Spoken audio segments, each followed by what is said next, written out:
Qandli diabetdan qutulishga yordam beradigan 3 ta super odat. Ha, siz to'g'ri eshitdingiz. Ya'ni kim uchundir qandli diabetni to'liq yaxshigina nazorat qilishga yordam beradi. Kimdir esa albatta qandli diabetdan to'liq qutulishi mumkin hattoki. Ya'ni qandli diabetni bemalol remissiyaga tushirsa bo'ladigan 3 ta oson, bir-biridan oson, oddiy, kichkina lekin natijasi super bo'lgan odatlar haqida gaplashamiz. Assalomu alaykum. Sizlar bilan sizni sog'lig'ingizni sizdan-da ko'proq o'ylaydigan Bobur doktor. Siz bilan yana bir bor ko'rishib turganimdan bag'oyat xursandman. Ishoning, siz uchun har doim kontent tayyorlayotganda shunday yonib, energiyaga to'lib kontent tayyorlayman. Energiyaga to'lib ma'lumotlarni yig'aman. Ya'ni agar men topib berayotgan ma'lumotlar siz uchun manfaatli bo'lsa, men bu dunyodagi eng baxtli insonlardan bittasiman. Do'stlar, hoziroq bittagina mehnatimizni qadrlab shu laykchani ayamasdan bosib qo'ying. Sizni qaysidir qiziqtirgan savol, javobini topa olmagan savolingiz bo'lsa, albatta komment yozib qoldiring. Keyingi videoyimiz aynan siz qiynalgan, sizni qiynagan o'sha savol haqida bo'lishi mumkin. Demak, ketdik. O'zi hozir hammani ichida savol ketdi. Qani nima odat ekan u shunchalik? Qana qandli diabetdan qutulsa bo'ladigan, qandli diabetni to'liq kontrol qilsa bo'ladigan shunaqa narsa bormikin? Ay doktor, ay deb turganlar bor. Do'stlar, ha, shunaqa kichkinagina lekin juda sifatli, ya'ni boshlanishida oddiy bo'lib ko'rinadi, lekin oxirgi natijalarni oxirigacha olib boradigan bo'lsangiz, oxirgi natijalari shunchaki super, ya'ni sizni aniq hayratga qoldiradi. Eng birinchi odat bu har kuni kamida boshlanishida 5000, keyin esa 10000 qadam yurish. Men sizga hozir sport bilan shug'ullaning, zalga chiqing, fitness klubga boring desam, hammani boshi shib, nima qilishini bilmay qoladi. Eng oddiyini beryapman, ya'ni hamma qilsa bo'ladigan, qariyb 95% holatda har biringizni qo'lingizdan keladigan kichkinagina, shunday prям maza qiladigan. Siz bemalol qila olasiz. Shoshilmang. O'lchab yugurish kerak emas, shuni qilishim kerak ekan deb o'zingizni qiynash kerak emas. Emin-erkin, sekin-sekin, kerak bo'lsa stulchalarga o'tirib bo'lsa ham 5000 qadam yurishdan boshlang.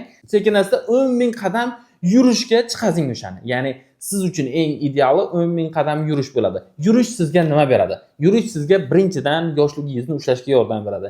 Ikkinchidan oyoq qo'llaringizdagi qanaqadir muammolar kelib chiqishini oldini oladi. Uchinchidan siz mushak massasini yo'qotmasdan siz uchun muhim bo'lgan, siz uchun kerakli bo'lgan, sizni yoshligingizda ushlab turadigan mushaklaringizni bemalol asrab olib qolasiz. Ya'ni oddiygina bitta qaysidir harakatlaringiz bilan siz juda ko'p narsani bemalol profilaktika qilish imkoniyatiga egasiz. Ikkinchi kichkinagina lekin juda katta ma'noga ega bo'lgan, juda katta sizni hayotingizni o'zgartiradigani bu stresslarni boshqarish. Hozir ketdi, qanday qilay? Hozir boshlaydi. Men oldimga keladigan, ya'ni menga diabet bilan murojaat qiladigan bemorlarimning qariyb 95% srazi shu asabingizni boshqaring desam agar sraz ataka qiladi menga. Doktor, men sahr bo'lsam, men nervindiman. Sahr bo'lgandan keyin odam o'zi bilmagan holda nervinni bo'lib qolar ekan. Do'stlar, kechirasiz. Uzr, ming bor uzr. Agar sizni ko'nglingizga tegadigan qanaqadir gap gapirib qo'ygan bo'lsam, kechirasiz u, lekin siz aynan mana shu odatni to'g'rilashingiz kerak. Mana shuni to'g'rilang, bemalol stresslarni boshqarsa bo'ladi. Agar siz stressni boshqarishga qiynaladigan bo'lsangiz, bitta bloknot tuting, bitta bloknot. Har kuningizni yozing. Erinmasdan yozing. Bugun qiladigan ishlaringizni rejasini yozing. Masalan, bugun 10 ta ish qilishingiz kerak, 10 tani ro'yxat qilib qo'ying va kechga kelib sizda plus qaysidir ishlar qo'shilgan bo'lishi mumkin, minus qaysidir ishni qilmagan bo'lishingiz mumkin. Kechga kelib orasiga joy tashab ketsangiz agar, kechga kelib masalan siz ertalab 10 ta ish tuzgan edingiz, kechga u 20 ta bo'ldi. Ya'ni orasiga joy tashab ketgan bo'lsangiz, to'ldirib plus minus qilib chiqasiz. Ya'ni qaysi ishlarni qildingiz va qaysi bir ishda siz ko'proq nerv qildingiz. Qaysi birida ko'proq asabingiz buzildi, qaysi birida siz o'zingizni boshqara olmadingiz. Bemalol plus minus qilasiz va ertangi kungi rejangizga albatta o'sha sizni asabingizni buzgan joyini to'g'rilab tiqasiz. Ya'ni Bu odatlar birdaniga bo'lmaydi. Birdaniga 360 gradusga o'zgarib bo'lmaydi do'stlar. Sizdan iltimos, shoshilmang. 45 gradusga o'zgarishdan boshlang. 90 gradus o'zgarishdan boshlang. Ana siz ishoning, mana aytdi deysiz, agar qilishni boshlang 1 oydan keyin yoki 2 oydan keyin chiqing aloqaga menga.